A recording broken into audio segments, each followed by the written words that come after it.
Hi guys, before anything else, nais ko muna magpakilala. Ako pala si Quash Daita. So disclaimer lang po, hindi po ako professional trader. Kagaya nyo rin ako nag-aaral din. So meron lang ako i-share sa inyo tungkol sa isang indicator na karamihan na hindi alam kung paano gamitin. So basic lang to guys, madali lang to. Tara at simulan natin. Okay. Ano ba yung topic natin ngayon? Yung topic na ituturo ko sa inyo is indicator na tinatawag na stochastic oscillator. So kung ikaw man ay nanonood at nakikinig, kung alam mo na ito, kung meron kang gustong idagdag, pwede mo ring i-share kasi yung ituturo ko is basic lang eh. So kung meron ka idea, pwede mo ring i-share. So ang i-share ko ngayon is stochastic oscillator. So stochastic oscillator, ano ba itong stochastic? The stochastic indicator is one of the most popular technical analysis used by forex and stock market trader. So kung alam mo kung paano ito gamitin, pwede mo ma-predict ang pagbabago ng momentum ng market. So ayun, yun ang kagandahan ng stochastic oscillator. So punta tayo sa MetaTrader. So punta muna tayo sa blank. So dito tayo sa gold. Paborito ko kasi itong gold.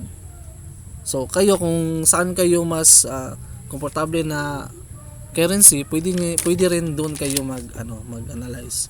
So dito ako sa gold. Ayun. So tanggalin muna natin tong grid para malinis tingnan. Control G lang yan eh. Ayun. So makikita nyo dito sa navigator, may nakalagay dito sa oscillator, may nakalagay dito na stochastic oscillator. So i-double click lang natin yan. So ito,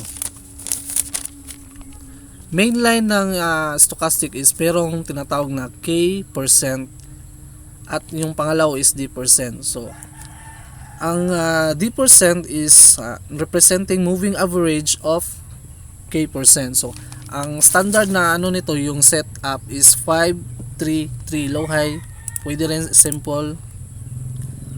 Yun. So at i-okay natin. Ayun. X muna natin to guys. Ito, palakihin natin ng konti. Ayun. Dito naman sa sa level, pwede natin lagyan ng level ito eh. Itong 80-20, pwede natin lagyanan. So indicator list, stochastic. So dito sa levels, dito sa 20, pwede natin lagyan ng buy. Ayun. Dito naman sa 80, pwede natin lagyan ng sell. At i-okay. Ayun, merong nakalagay dito sa gilid na eh. So ano bang purpose nitong dalawang line? So ang example lang, yung blue line is nag-cross yung landas nila. Atin mo natin i-zoom muna natin na ayun. So halimbawa lang itong blue line nag-cross sa red line, merong possibility na pababa. Vice versa pag nag-cross paakyat. So yun lang ang style ng stochastic. So balik na tayo dito. Ngayon, paano ba gamitin itong stochastic in trading? So yun, mahirap kasi pag wala kang ginagamit na strategy kung paano mag-execute. So ituturo ko sa inyo, basic lang to guys. So madali lang to.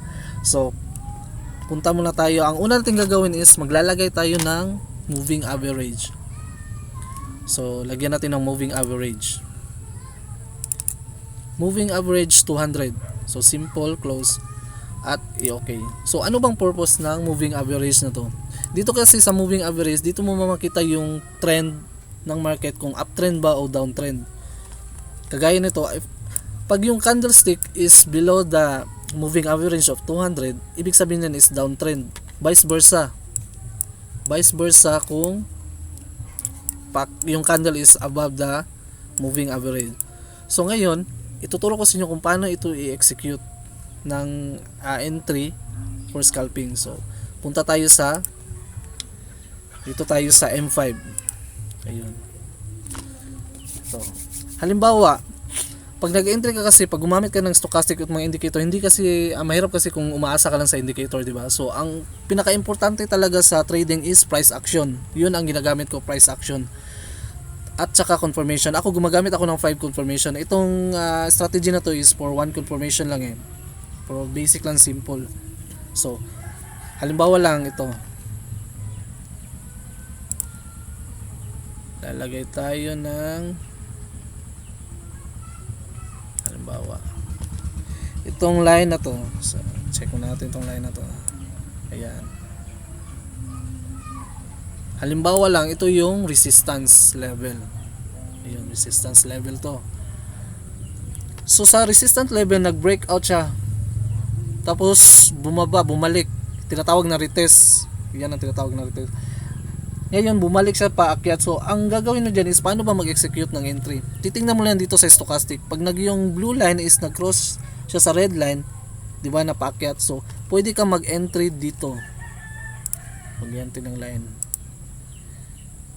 Sample, dito ka nag-entry sa,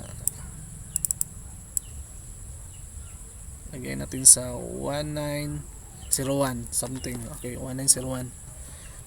Nag-cross yung landas niya dito, so nag-entry ka.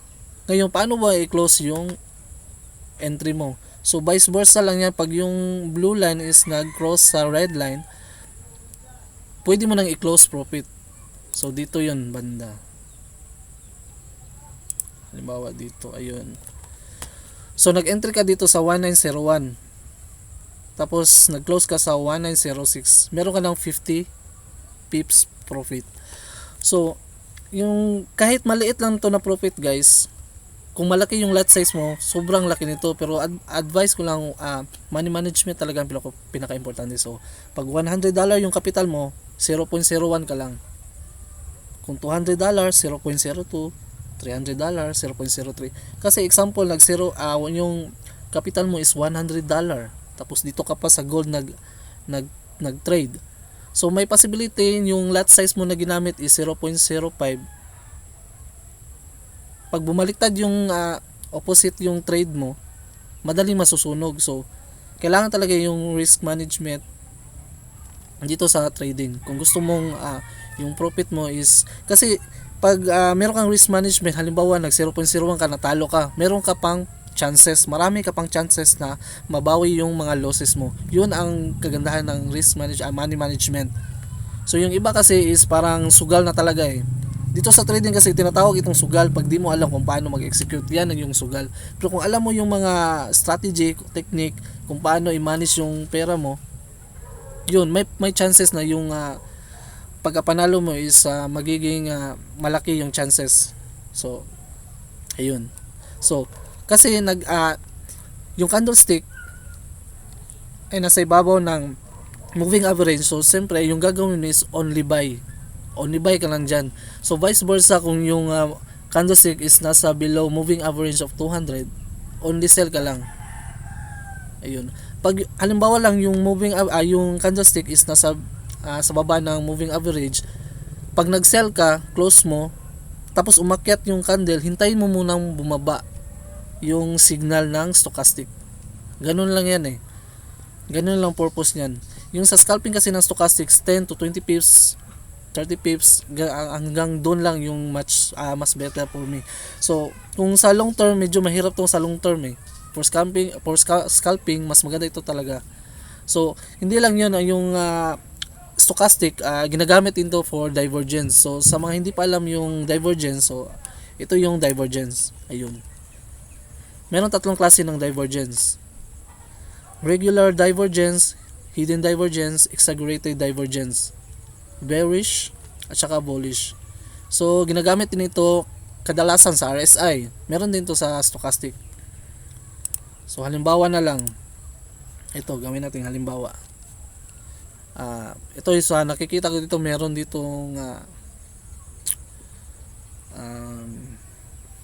bullish divergence. So halimbawa lang gagawa tayo ng line. Halimbawa lang dito, ayun, dito, ayun, di ba? Parang yung line niya is magkasalungat eh. Yun lang babantayan nyo. Gaya nitong sa, ayun. So nakikita ko doon sa sa ating chart, nasa siya, nasa regular divergence. Yun.